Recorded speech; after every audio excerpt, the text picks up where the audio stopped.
Bienvenidos al tercer video de Creando Cine Narrativamente Hablando, donde vemos los conceptos teóricos de la narrativa cinematográfica.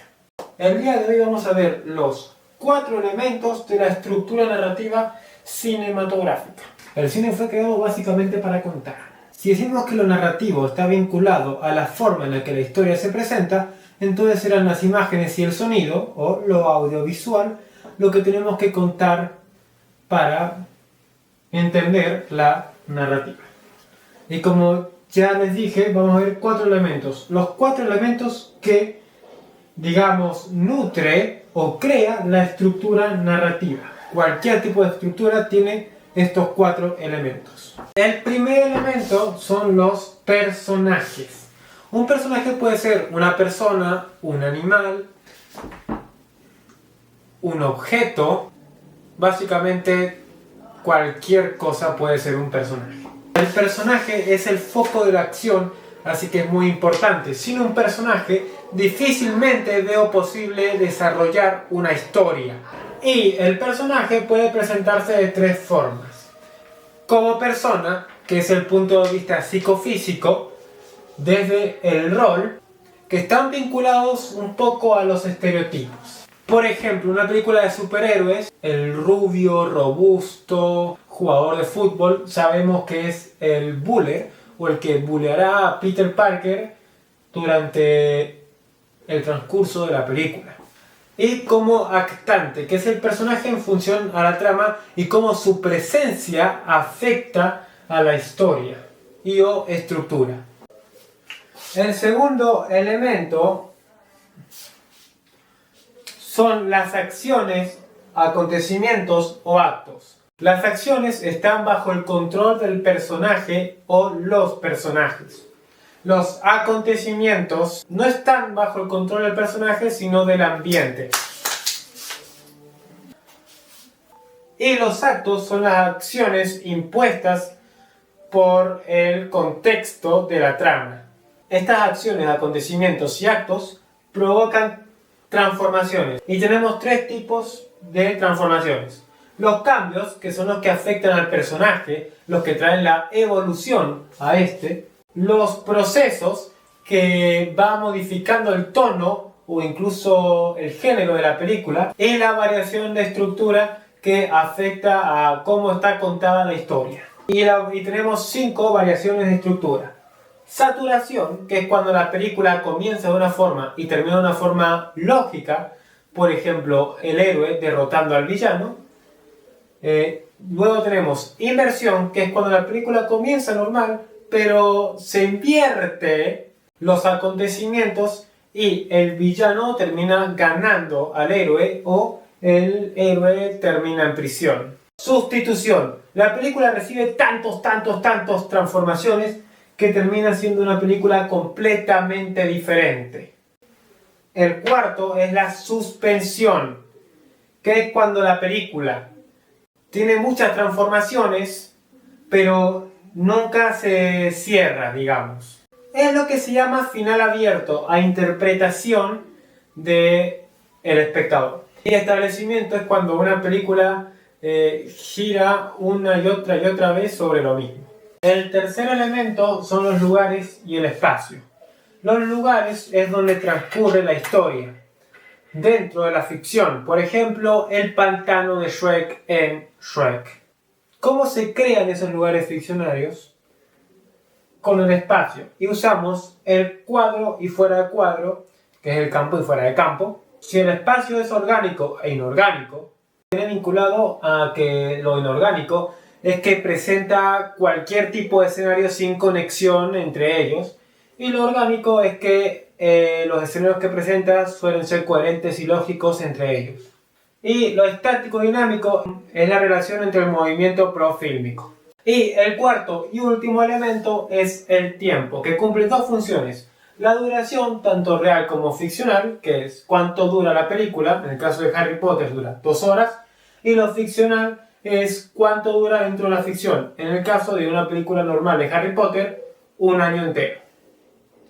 Y también el ordenamiento. Y acá puede ser lineal vectorial, lo que significa que empieza y termina sin ninguna interrupción, lo lineal no vectorial, que también es continuo como el anterior, o sea que empieza y termina, pero en el medio tiene interrupciones, ya sean flashbacks, flash forwards, cualquier sintagma autónomo. Circular, que es que la película termina en el mismo punto de donde empezó. El ciclo es que termina en un punto parecido a donde empezó. Y la crónica es que la película está fragmentada. Empieza en el final, luego va al inicio, va al desarrollo, luego vuelve al final. Como una película de Iñárritu 21 gramos. Bueno, estos son todos los elementos que necesita una estructura narrativa. Ahora deberíamos ver cuáles son las estructuras narrativas que existen dentro del cine, que son 3. Muy bien, existen 3 estructuras narrativas cinematográficas. Ahora vamos a empezar con la clásica, que tiene 3 tipos de estructura clásica.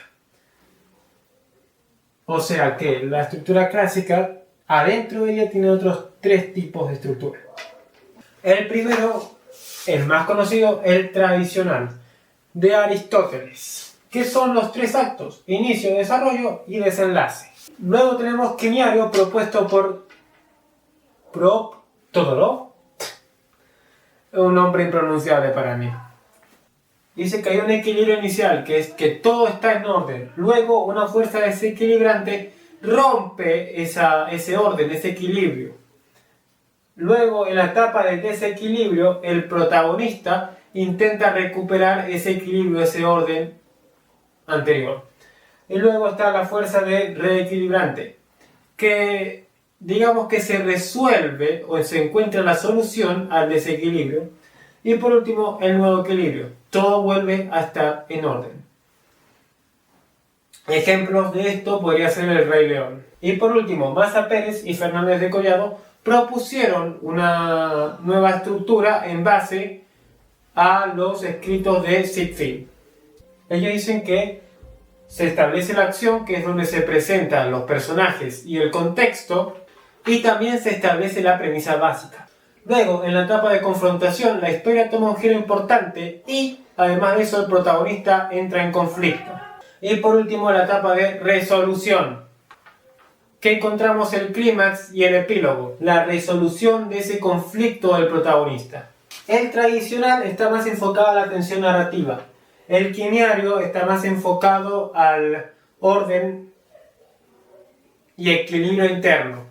Mientras que el de Maza Pérez y Fernández de Collado, con aportes de Ziegfeld, está más enfocado a la fluidez y al ritmo de la historia en cuestión. Habiendo explicado los diferentes tipos de narrativa clásica, vamos ahora a explicar los diferentes tipos de narrativas. Primero la clásica, que un poco ya la explicamos, ¿ok? La narrativa clásica empieza con el inicio, con un punto de interés bajo, luego en el desarrollo, con la llegada del conflicto, sube todo el desarrollo y parte de ese enlace hasta que llega el clímax, que es su punto con mayor interés. Una vez que llega el clímax, tenemos el epílogo, donde baja un poco el interés y ahí la película termina. Ejemplos de estructura clásica, como ya mencionamos, tenemos El Rey León, Titanic y la mayoría, para no decir todas las películas del universo cinematográfico Marvel.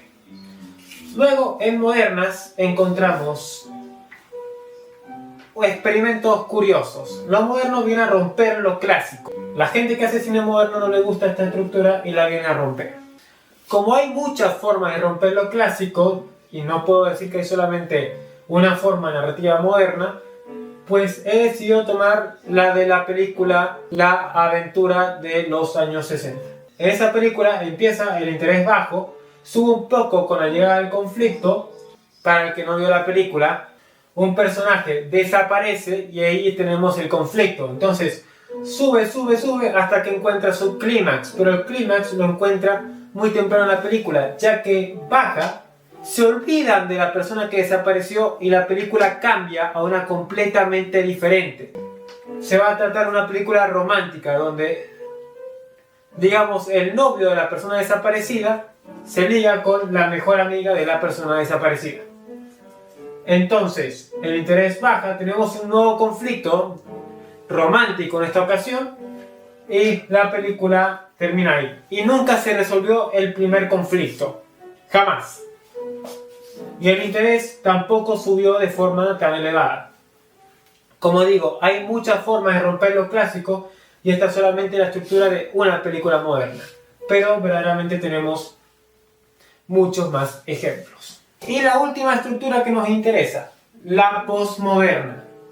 Ok, la posmoderna no tiene reglas. Puede mezclar estructuras modernas como clásicas. Puede empezar con un inicio bajo, puede ser una montaña rusa. No hay una progresión de interés decidida.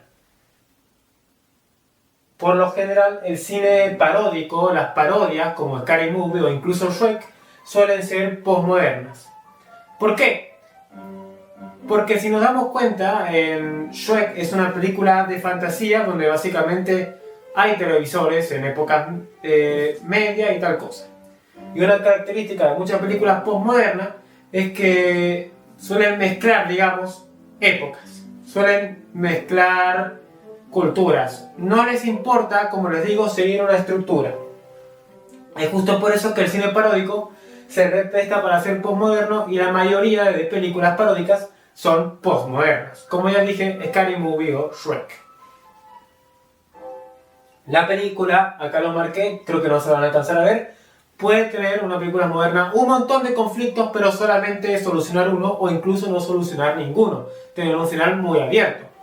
Ejemplos de películas postmodernas que se me vienen a la cabeza son Shrek, Scary Movie, Edward II. Se me acaba de ocurrir un muy buen ejemplo para postmoderno, Spider-Man Across the Spider-Verse. Tiene muchos elementos postmodernos y ni siquiera tiene un desenlace al conflicto planteado. Incluso abre otro conflicto.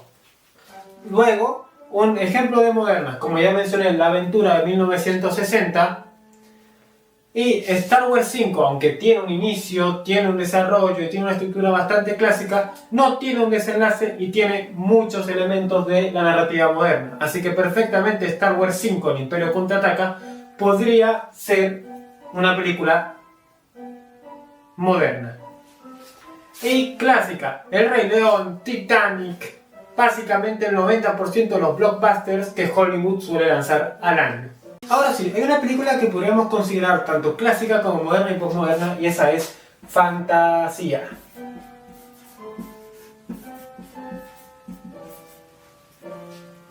Fantasía de 1940 no sabría dónde ubicarla. ¿Por qué? Porque todo me apunta a que es moderna, ya que tiene más de un inicio, más de un desarrollo y más de un desenlace. Y algunos cortos de fantasía ni siquiera tienen estructura verdaderamente, así que podrían ser postmodernos, ahora que lo pienso. Pero en la época en la que salió Fantasía, el cine moderno y postmoderno no habían existido verdaderamente. Así que podemos considerar Fantasía un cine clásico, pero precursor al moderno y postmodernismo. Bueno, estas son básicamente en teoría las diferentes narrativas del cine, son 3. Entonces, bueno, les estaré dejando nuevamente en la descripción, como siempre, el esquema con los 4 elementos que necesita una estructura narrativa y otro esquema con las estructuras narrativas explicadas. Así que yo me despido, chao.